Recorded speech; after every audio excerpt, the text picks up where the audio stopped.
Hi friend, Gujarati cooking channel में तमारुं स्वागत है। आज આપણે શેરડીનો રસ ઘરે જ બનાવવાના છીએ। તો એના માટે આપણે અહીંયા એક બાઉલ સમારેલો ગોળ લીધો છે અને ગોળની અંદર ગોળ ડૂબી જાય એટલું આપણે પાણી એડ કરવાનું છે। તો એટલું પાણી એડ કરીશું, એનાથી વધારે પાણી લેવાનું નથી અને આપણે એને ચમચીથી સારી રીતે મિક્સ કરીશું। તો તમે જોશો કે ગોળ એકદમ જલ્દીથી ઓગળી જાય છે।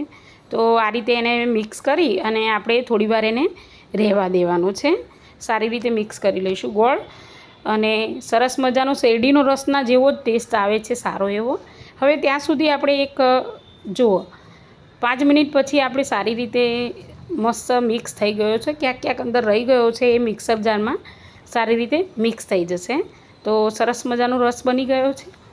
તો હવે આપણે આગળની પ્રોસેસમાં એક જગ લઈશું મિક્સર જારનો।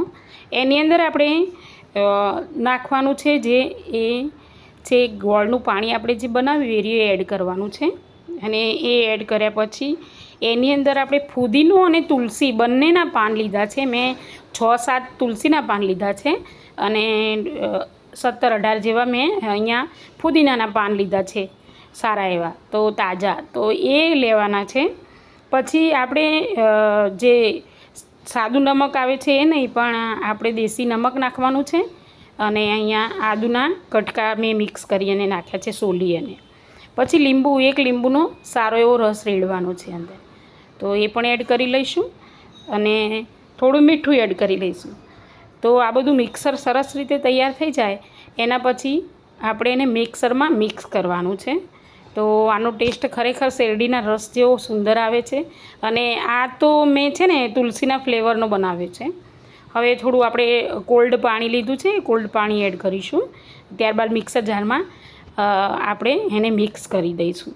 તો આપણે હવે મિક્સર જારમાં એને મિક્સ કરીએ અને જોઈએ કે કેટલું સરસ મજાનું એનો તમને જોશો કેટલો સરસ રસ બની ગયો છે। તો હવે મિક્સર જારને જોઈએ, જુઓ તમને નજીકથી બતાવો, એકદમ શેરડીના રસ જેવો રસ બની ગયો છે।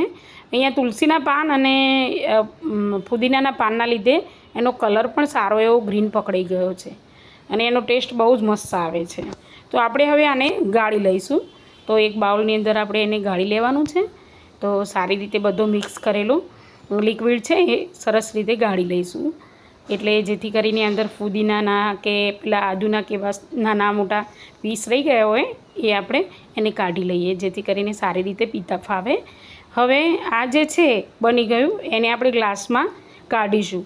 હવે તમે જો હું તમને બતાવું, આનો ટેસ્ટ એકદમ મસ્ત આવે છે અને જો તમને ટેસ્ટ કરી જોવાનું એવું લાગે કે મીઠું કે એવું કંઈ ઓછું છે તો એડ કરી શકાય છે પાછળથી। અને આટલા સરસ વિડીયો બનાવું છું, પ્લીઝ સબસ્ક્રાઈબ કરવાનું રાખો, સબસ્ક્રાઈબ કરો, કોમેન્ટ કરો અને મને શેર કરો કે હું કેવા વિડીયો બનાવું છું, તમને ગમે છે મારી રેસીપી કે નહીં। હવે આની અંદર આપણે બરફ નાખીશું સારી રીતે। 2 ગ્લાસમાં મેં કાઢી લીધો છે, મસ્ત બરફ નાખી દઈશું અને બરફ નાખ્યા પછી એની અંદર, અને હા, એક વસ્તુનું ધ્યાન રાખવાનું છે કે જ્યારે પીવો હોય ને ત્યારે જ બનાવવાનો, બનાવીને રાખશો ને તો મજા નહીં આવે પીવાની, એટલે ફ્રેશ જ બનાવીને પીવાનો છે। એની ઉપર મેં જીરાનો પાવડર નાખ્યો છે અને સરસ મજાનો ટેસ્ટ આવે એવો બનાવી દીધો છે। તો જો તમને આ વિડીયો પસંદ હોય ને તો પ્લીઝ સબસ્ક્રાઈબ કરવાનું ના ભૂલતા। આટલા સરસ વિડીયો બનાવો, સબસ્ક્રાઈબ કરો, લાઇક કરો ને શેર કરો તો મારું મોટિવેશનમાં વધારો થાય અને મને બીજા વિડીયો બનાવવાનો પણ જરા મોટિવેશન મળે। તો પ્લીઝ તમને મારા વિડીયો તમે ક્યાંથી જોઈ રહ્યા છો એ જરા કોમેન્ટ કરી અને બતાવજો અને તમને મારા વિડીયો કેવા લાગે છે। આ સિવાય પણ મેં બહુ બધા સારા એવા વિડીયો બનાવ્યા છે, તો મારી ચેનલને વિઝિટ કરવા વિનંતી છે। તો સરસ મજાનો શેરડીનો રસ બની ગયો છે। તો હવે આપણે એન્જોય કરીશું અને તમે પણ બનાવીને એન્જોય કરશો। ફરીથી મળીશું આવતા વિડીયોમાં, ત્યાં સુધી રજા લઉં છું।